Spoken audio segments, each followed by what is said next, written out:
What's up, everyone? It is Tuesday, and I am trying to get some new content out there. And I figure let's go with some alliteration with a Top 10 Tuesday. And for this week, I'm going to be looking at the top 10 cards I'm most excited about from the upcoming Dungeons and Dragons Adventures in the Forgotten Realms set. As this weekend is pre-release weekend, I figured now's a good time to be going over some of the cards in the set and the ones that I'm particularly excited about. For this particular review, I will only be discussing cards that are in the set itself. I will not be discussing cards that come out of the supplemental commander product, although that does give me something to have a top 10 about next week. So let's get into my top 10 cards that I'm excited about for this upcoming set that's coming out next week. So number 10, starting off with the Vecna cards. When I first saw the Book of Vile Darkness, I was immediately intrigued by Vecna. And then later on down the line, when we got the Eye of Vecna and the Hand of Vecna, the next thing I really wanted to see was the Vecna token, so I have all pictured here. So, with the Book of Vile Darkness, if you lost 2 or more life at the beginning of your end step, then you get to create a 2/2 black zombie creature token. And then you can tap the Book of Vile Darkness and exile it along with the Eye and the Hand to create the Vecna token. That seems kind of lackluster by itself, but let's see what the other cards come that will help it out. So the Eye of Vecna, it has, at the beginning of your upkeep, you may pay 2. If you do, draw a card and lose 2 life. It also triggers that when it enters the battlefield.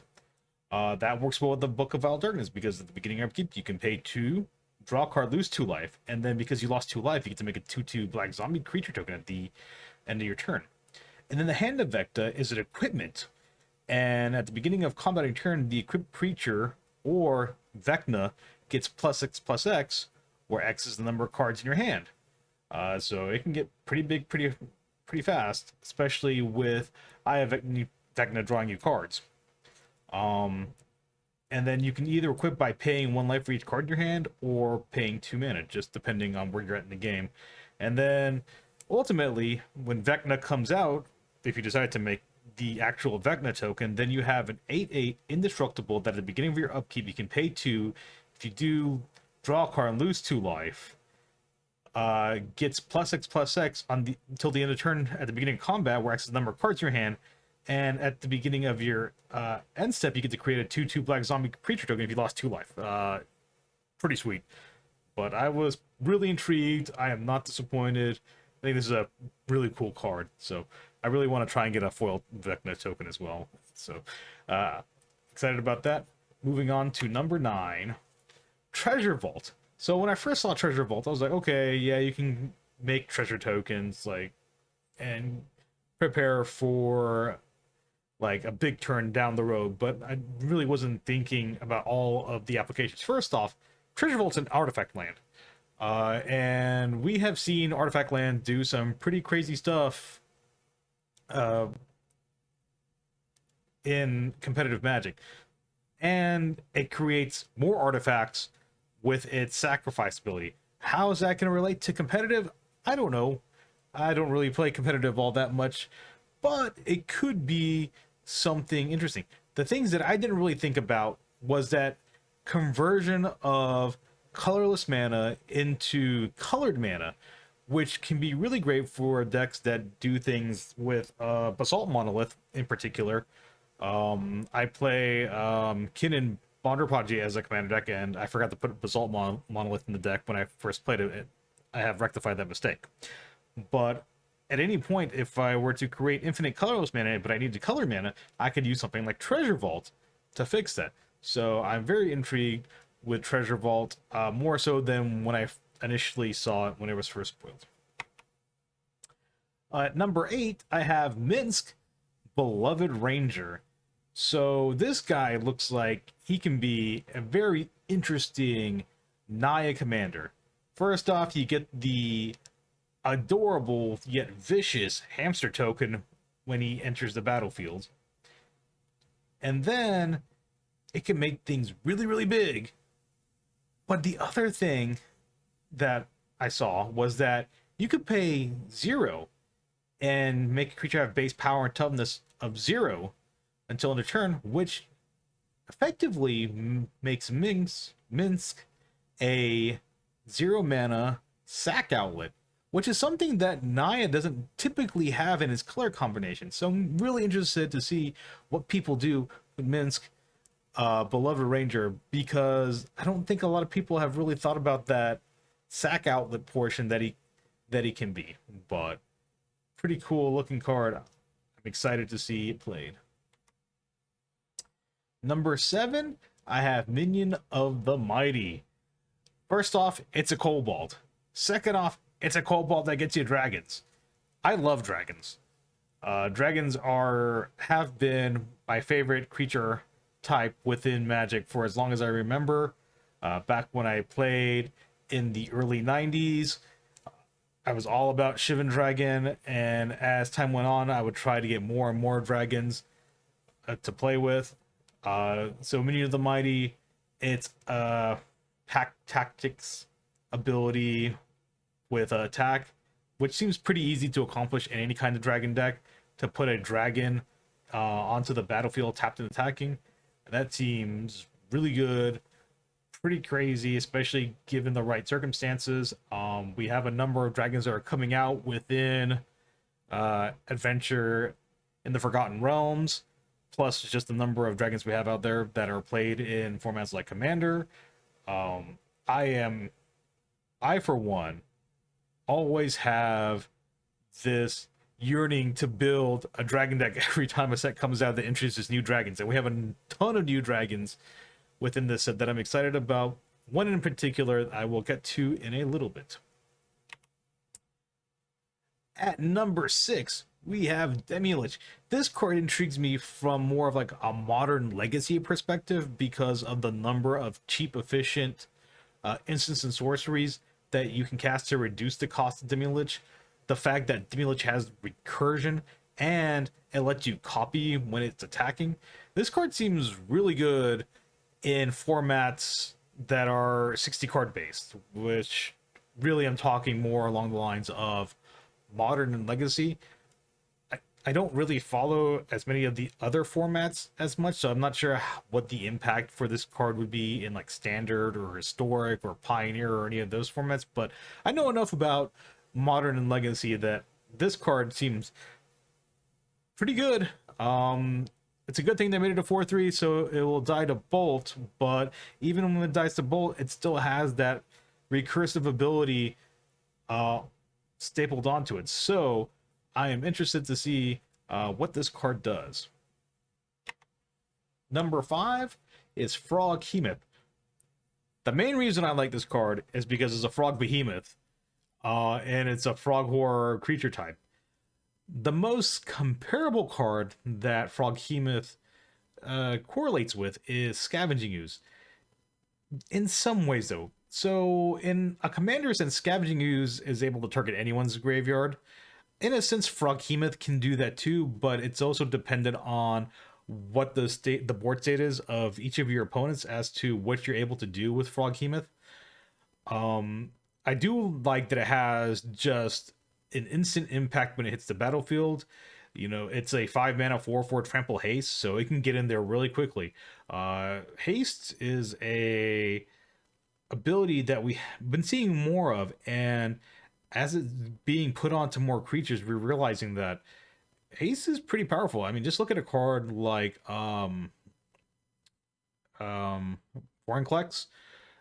Like, its ability itself to double and halve the number of counters is already insane as is, but it's a 6/6 trample haste. Like, it hits the battlefield and it's immediately able to do something. Froghemoth hits the battlefield and it's immediately able to do something, and it can grow from there. So I think this card's good. I don't think it's talked about enough as well, or at least from what I've seen, but I will be playing it in some form or fashion, whether it is on Arena or within Commander. Am I going to be playing it over Scavenging Ooze in Commander? No. Could I be playing them both in the same deck? Maybe. But let's see what happens with Froghemoth. But I think this is a pretty good card, and I just love the way it looks and the flavor that's going along with it. Number 4 is Vorpal Sword. So I think it's a pretty efficient effect as it is. Like 1 minute to play and then 2 minutes to equip to give a creature +2/+0 and Death Touch. I mean that's pretty good. If you're in mono black, this seems pretty legitimate as a threat. Um, from my point of view, one of my favorite commanders to play with that I haven't played with recently. Maybe I should, break out the old deck and play it in at the store at one point. Is Krieg, son of Yawgmoth. Uh, just being able to pay 6 life and 5 mana to make someone lose the game with a creature that has evasion, such as a shadow creature, like the recently printed Dothy Voidwalker, seems pretty insane. I'm not gonna lie. My Creek deck is built around using your life as a resource. And Vorpal Sword feels like the kind of card that would go really good into it. So I really look forward to negotiating with my play group as to when I would have the power to end someone's game by using the ability on Vorpal Sword. But I definitely want to get this card. I'm not sure which art I want to get yet. I think I like the alternate. Oh, the alternate buy a box promo version of it. So I may have to pre-order a box or two of the set to get this Vorpal Sword. But I'm excited to grab one and play with it. At number 3, the dragon I was talking about earlier, Inferno of the Star Mounts. The name is really weird because I keep on calling it the Inferno of the Star Mountains. That's just what makes sense in my head, but Inferno of the Star Mounts. And really, I really just want to dome someone for 20. Or maybe even dome lots of people for 20. Just through big mana and pumping this creature, or through some other means, maybe of like pumping it and then figuring out a way to lower its power so I can pump it up again to deal 20 again. This card just seems like really fun, and it is just a big mean dragon that can't be countered, has haste. This card seems really good. Seems like a very good top end for some kind of maybe green-red aggressive deck. But like I said, the set came out and I wanted to do some kind of dragon deck again with Inferno and Tiamat and just a number of the other dragons that have come out in this set. But I love big dragons. I love big dragons that have additional abilities, and just being able to have the chance to maybe dome someone for 20 seems pretty fun for me. But moving on into number 2, we have Xanathar, Guild Kingpin.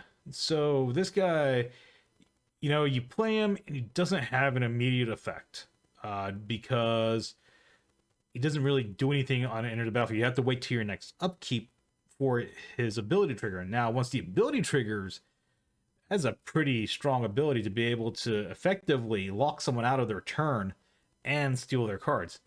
Now, imagine if we play the Sphinx that came out in Commander Legends or Paradox Haze, where we're able to give ourselves additional upkeep steps to be able to lock multiple players out of a game, or maybe lock all of our opponents out of a game. All you need is 3 upkeep steps, and between your primary upkeep step, Paradox Haze, and the Sphinx from Commander Legends, you can get yourself 3 upkeep steps and lock all of your opponents out and not have friends anymore and steal their cards at the same time. But this card just seems cool, seems very like flavorful in terms of it being a Kingpin. Really reminds me of Jabba the Hutt, so to speak, just the way the art is laid out and where he is and just the layout of the room. But I definitely want to play this. I don't know if I'm gonna go and build a deck specifically for this, but I may. I mean, blue black's the best color, and I can always just play this deck and have Thassa's Oracle and Demonic Consultation in there just as a win. Seems kind of loose, but we'll see what happens.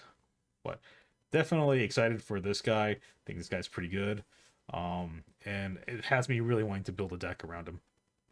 And finally, the card I am most excited about from this upcoming D&D set is Asmodeus the Archfiend. When I first saw this card, my brain literally melted. I had no idea what this card was doing, and I was just reading it and I just couldn't stop reading it. It's so much draw power. Like 3 mana to draw 7 cards. Granted, they're all exiled, but it's just so much draw power. And the card's a devil god. It is a devil god. I mean, you don't get that in Magic that often. A devil god. And it can prevent you from being decked out on its exile ability. So if you would draw a card, you're exiling the top card of your library face down instead, which means you can't actually draw a card to get decked out if someone was trying to deck you out. So this card, I think, has a very high potential. I'm excited to see it played in Commander. I can't wait to play it in my Creek deck.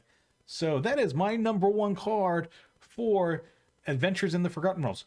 So let me know what you all think. What cards are you excited about in Adventures in Forgotten Realms? Feel free to comment in the comment section below and let me know.